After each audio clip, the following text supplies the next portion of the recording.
आइए फटाफट अंदाज में एक नजर डाल लेते हैं देश की 10 बड़ी खबरों पर सुपरफास्ट अंदाज में। जैश ए मोहम्मद में अब होगी महिलाओं की एंट्री।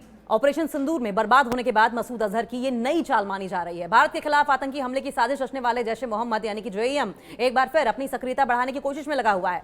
इस बैन पर इस प्रतिबंधित आतंकी संगठन ने अपनी पहली महिला शाखा के गठन की घोषणा की है। दरअसल ऑपरेशन सिंदूर के दौरान भारतीय सशस्त्र बलों ने भारतीय मिलिट्री ने पाकिस्तान में भारतीय आर्म फोर्सेस ने पाकिस्तान में स्थित जैश ए मोहम्मद के ठिकानों को नष्ट कर दिया था। जितनी भी आतंकी फैक्ट्री पाकिस्तान में मौजूद थी उसे नष्ट कर दिया गया था। मसूद अजहर के नेतृत्व वाले मसूद अजहर की अगुवाई वाले इस आतंकी संगठन समूह ने हमेशा से महिलाओं को सशस्त्र या युद्ध अभियानों में भाग लेने से बैन किया है, लेकिन अब इसमें एक बड़ा बदलाव करने जा रहा है। जैश ए मोहम्मद आतंकी संगठन में महिलाओं की भर्ती करने जा रहा है। मसूद अजहर का मानना यह है कि मसूद अजहर के नेतृत्व वाली इस आतंकी संगठन समूह ने बुधवार को जमात उल मोमिनात के गठन के माध्यम से अपनी स्ट्रेटजी में बदलाव की घोषणा की है।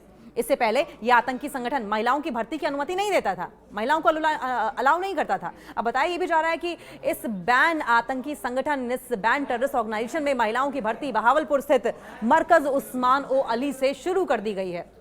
खबर नंबर 2, गुजरात में गरबा में पत्थर बरसाने वालों के खिलाफ बुलडोजर एक्शन देखने को मिल रहा है। 190 अवैध दुकानों को तोड़ने का काम भी शुरू कर दिया गया है। गुजरात के गांधीनगर में पथराव की घटना के बाद से प्रशासन एक्शन मोड में है।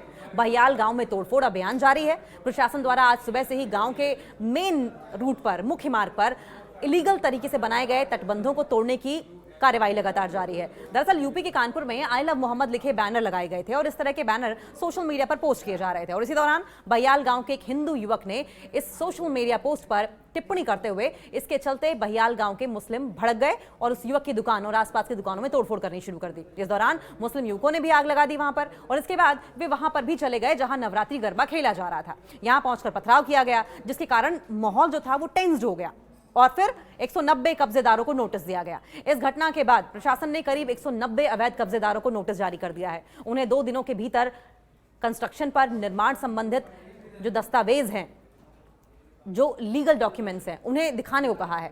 इस अवधि के समाप्त होने के बाद प्रशासन द्वारा गुरुवार सुबह से ही पुलिस भारी सुरक्षा के साथ अवैध कब्जे को, इलीगल कंस्ट्रक्शन को, एनक्रोचमेंट को हटाने के लिए बुलडोजर लेकर पहुंची और बुलडोजर से एनक्रोचमेंट को हटाने का काम लगातार जारी है। खबर नंबर 3, बच्चों की मौत के बाद अंडरग्राउंड हो गया था फार्मा मालिक। एमपी पुलिस ने कैसे आधी रात को किया गिरफ्तार, ये भी समझे। मध्य प्रदेश के छिंदवाड़ा में जहरीले कफ सिरप से 22 बच्चों की मौत के मामले में सरेसन फार्मा कंपनी जो है उसके मालिक रंगनाथन गोविंदा को चेन्नई में गिरफ्तार किया गया। पुलिस ने कांचीपुरम में कंपनी के कारखाने पर छापा मारा और दस्तावेजों को जब्त कर लिया। रंगनाथन की गिरफ्तारी के लिए 20,000 रुपए का इनाम भी घोषित किया गया था। कंपनी की लापरवाही और नियमों की अनदेखी की जांच की जा रही है। पुलिस आपूर्ति श्रृंखला यानी कि डिस्ट्रीब्यूशन की जो चेन है इसकी हर पहलू की जांच करेगी। मुख्य आरोपी सरेसन फार्मा के मालिक रंगनाथन गोविंदन को आखिरकार पुलिस ने धर दबोचा है। गुरुवार तड़के सुबह लगभग 1:30 बजे चेन्नई में एक नाटकीय ऑपरेशन में उनकी गिरफ्तारी हुई। खबर नंबर 4, अंडरवर्ल्ड के निशाने पर हैं क्रिकेटर रिंकू सिंह। धमकी देकर माफी मांगी है। धमकी देकर दरअसल 5 करोड़ की फिरौती मांगी गई है।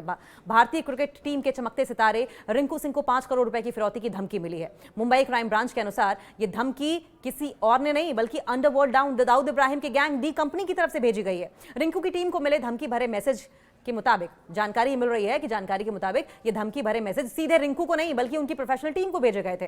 फरवरी से अप्रैल 2025 के बीच टीम को 3 अलग अलग मैसेजेस मिले। क्राइम ब्रांच का कहना है कि ये एक बड़ा रैकेट हो सकता है। इस तरह के धमकी भरे ईमेल जीशान सिद्दीकी को भी मिले थे। उनके पिता और एनसीपी नेता बाबा सिद्दीकी की हत्या के बाद जीशान से 10 करोड़ रुपए की फिरौती भी मांगी गई थी। खबर नंबर 5, प्रशांत किशोर की पार्टी जनसुराज ने जारी की 51 उम्मीदवारों की लिस्ट। प्रशांत किशोर की पार्टी जनसुराज ने 51 उम्मीदवारों की पहली लिस्ट जारी कर दी है जिसमें कई प्रभावशाली नामों को टिकट दिए गए हैं। जनसुराज की पहली लिस्ट में जाने माने अधिवक्ता वाईवी गिरी, भोजपुरी गायक और अभिनेता रितेश पांडे समेत कई अन्य बड़े चेहरे भी शामिल हैं। बिहार विधानसभा चुनाव 2025 के मद्देनजर प्रशांत किशोर की पार्टी जनसुराज ने 51 उम्मीदवारों की पहली सूची जारी कर दी है जिसमें कई प्रभावशाली नामों को टिकट दिए गए हैं। जनसुराज की पहली लिस्ट में जाने माने अधिवक्ता वाईवी गिरी, भोजपुरी गायक और अभिनेता रितेश पांडे समेत कई अन्य बड़े चेहरे शामिल हैं।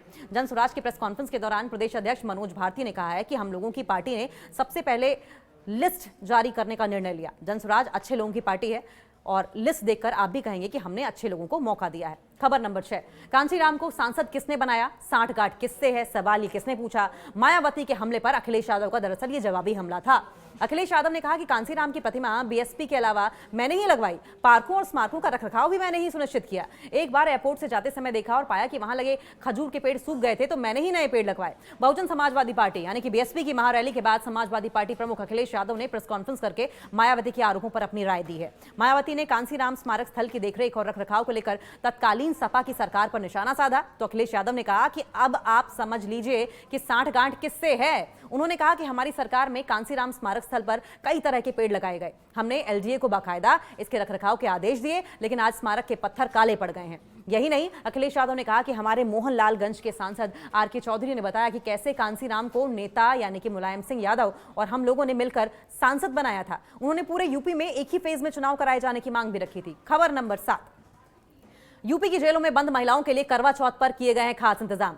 ये फैसला लिया गया उनके लिए। दरअसल अब ये महिलाएं अपने पति की उपस्थिति में करवा चौथ का व्रत खोल पाएंगी। उत्तर प्रदेश की विभिन्न जेलों में बंद महिला बंदियों के लिए करवा चौथ पर खास इंतजाम किए गए हैं और इसके लिए जिला अधिकारियों को एक लेटर भी लिखा गया है। उत्तर प्रदेश राज्य महिला आयोग ने महिलाओं के अधिकारों और सम्मान को मजबूत करने के उद्देश्य से एक पहल के तहत बृहस्पतिवार को यह घोषणा की है कि राज्य भर की विभिन्न जिला जेलों में बंद महिला कैदियां 10 अक्टूबर को अपने पति के साथ करवा चौथ मना सकेंगी। उन्होंने कहा कि राज्य के सभी जिलाधिकारियों को पत्र लिखकर अनुरोध किया गया है कि वे पात्र महिला कैदियों को अपने अपने पति की उपस्थिति में त्योहार मनाने की अनुमति देने के लिए आवश्यक व्यवस्था करें। खबर नंबर 8, तेजस्वी यादव ने एक विशेष प्रेस कॉन्फ्रेंस में बिहार के लिए ऐतिहासिक और युवा क्रांतिकारी घोषणा की है। उन्होंने कहा कि चुनाव का नोटिफिकेशन हो चुका है और उनकी सरकार बनने पर बिहार के हर उस परिवार को सरकारी नौकरी दी जाएगी जिसके पास वर्तमान में प्रेजेंट सिनेरियो में कोई सरकारी नौकरी नहीं है। इस वादे को पूरा करने के लिए सरकार बनने के 20 दिनों के भीतर एक नया अधिनियम बनाया जाएगा और 20 दिनों के अंदर अंदर बिहार के हर परिवार को नौकरी सुनिश्चित की जाएगी। तेजस्वी यादव ने मौजूदा सरकार पर बेरोजगारी भत्ता देने की बात करने और नौकरी न देने का आरोप लगाया। उन्होंने 2020 में 10 लाख नौकरी के अपने वादे और 17 महीने के कार्यकाल में 5 लाख नौकरियां देने का भी जिक्र किया है। उन्होंने कहा कि मेरा कर्म बिहार, मेरा धर्म बिहारी। उन्होंने बिहार में सामाजिक न्याय के साथ साथ आर्थिक न्याय लाने और बेरोजगारी को जड़ से मिटाने का संकल्प लिया। खबर नंबर 9, बिहार में एनडीए के भीतर सीट बंटवारे को लेकर गतिरोध बना हुआ है। सूत्रों के अनुसार चिराग पासवान की एलजेपी के लिए 26 सीटों पर सहमति लगभग बन गई है। हालांकि एलजेपी ने पहले 36 से 40 सीटों की मांग की थी। बीजेपी की ओर से नित्यानंद राय को चिराग पासवान से बातचीत का जिम्मा सौंपा गया था। नित्यानंद राय चिराग पासवान के आवास पर उनसे मिलने पहुंचे।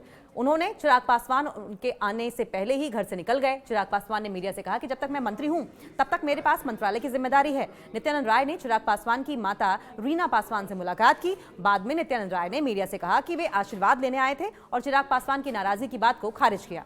इस घटनाक्रम से एनडीए में सीट बंटवारे को लेकर चल रही खींचतान और चिराग पासवान की संभावित जो डिससेटिस्फैक्शन है, असंतुष्टि है, उसके भी संकेत मिलते हैं। खबर नंबर 10, अमेरिका से भारत के लिए आई अच्छी खबर। टैरिफ वाले फैसले पर ट्रंप ने यू टर्न लिया है। अब बड़ी राहत की संभावना जताई जा रही है। अमेरिकी राष्ट्रपति डोनाल्ड ट्रंप टैरिफ बम के जरिए कई देशों की अर्थव्यवस्थाओं को प्रभावित कर चुके हैं। इसका असर भारत पर भी देखने को मिल रहा है। हालांकि फिलहाल एक राहत भरी खबर यह है कि ट्रंप प्रशासन ने जेनरिक दवाओं पर टैरिफ लगाने की योजना को टाल दिया है। यह फैसला भारतीय फार्मास्यूटिकल उद्योग के लिए एक बहुत बड़ी राहत लेकर आया है, क्योंकि अमेरिका में इस्तेमाल होने वाली ज्यादातर सस्ती दवाएं भारत से निर्यात होती हैं। अगर टैरिफ लगाया जाता है तो भारतीय दवाएं अमेरिकी बाजार में महंगी हो जाती हैं और उनकी मांग भी घट सकती है। खबर नंबर 11, दिल्ली में अब नई जगह बैठेगी सरकार। जल्द बदल जाएगा पता, एक ही छत के नीचे सारे विभाग होंगे। मुख्यमंत्री रेखा गुप्ता ने कहा है कि नया सचिवालय दिल्ली प्रशासन के लिए एक मील का पत्थर साबित होगा। ये न केवल सरकार के कामकाज को एक जगह समेटेगा बल्कि दिल्ली की पहचान को भी नई ऊंचाई देगा। दिल्ली सरकार अब अपना नया और आधुनिक सचिवालय बनाने की दिशा में तेजी से कदम बढ़ा रही है और इस काम के लिए लोक निर्माण विभाग यानी कि पीडब्ल्यूडी ने राजधानी में 6 संभावित स्थानों को चिन्हित किया है। इनमें IP power station, Rajghat power plant, गुलाबी बाग, खैबर पास, आईटीयू बस डिपो और आईटीयू स्थित ट्विन टावर शामिल हैं और इन्हीं में से एक जगह को कैबिनेट द्वारा चुना जाएगा, जिसके बाद निर्माण का काम भी जल्दी शुरू कर दिया जाएगा। खबर नंबर 12, पत्नी से विवाद के बीच पवन सिंह का बड़ा खुलासा। ससुर बोले ज्योति को विधायक बना दो, फिर चाहे रखो या फिर छोड़ दो। अभिनेता पवन सिंह ने पत्नी ज्योति सिंह पर विधायक बनने के लिए विवाद उत्पन्न करने का आरोप लगाया है। उन्होंने दावा किया कि ज्योति के पिता ने उनसे ज्योति को विधायक बनाने के लिए कहा है।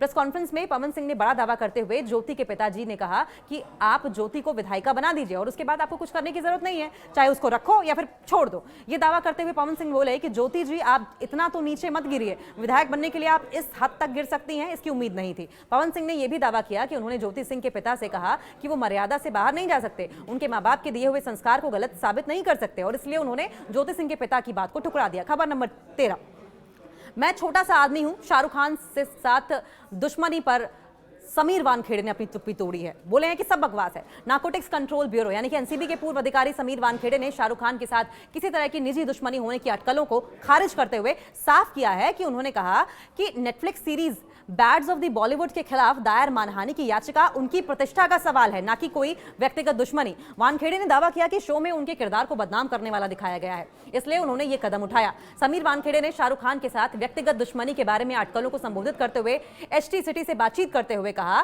कि ऐसा कुछ भी नहीं है, मैं कानून का एक अधिकारी हूं, जो भी किताबें और एक्ट हैं मैं उसी के मुताबिक काम करता हूं। हम यहाँ किसी तरह के बनाना रिपब्लिक में नहीं जी रहे हैं। हमारे पास एक संविधान है, हमारे पास एक सिस्टम है, एक सेटअप है, एक चेन ऑफ कमांड है। मैं एक बहुत छोटा सा आदमी हूं, बस एक सरकारी नौकर। किसी को ऐसी कोई दुश्मनी नहीं हो सकती। ये सिर्फ बेकार की बातें हैं।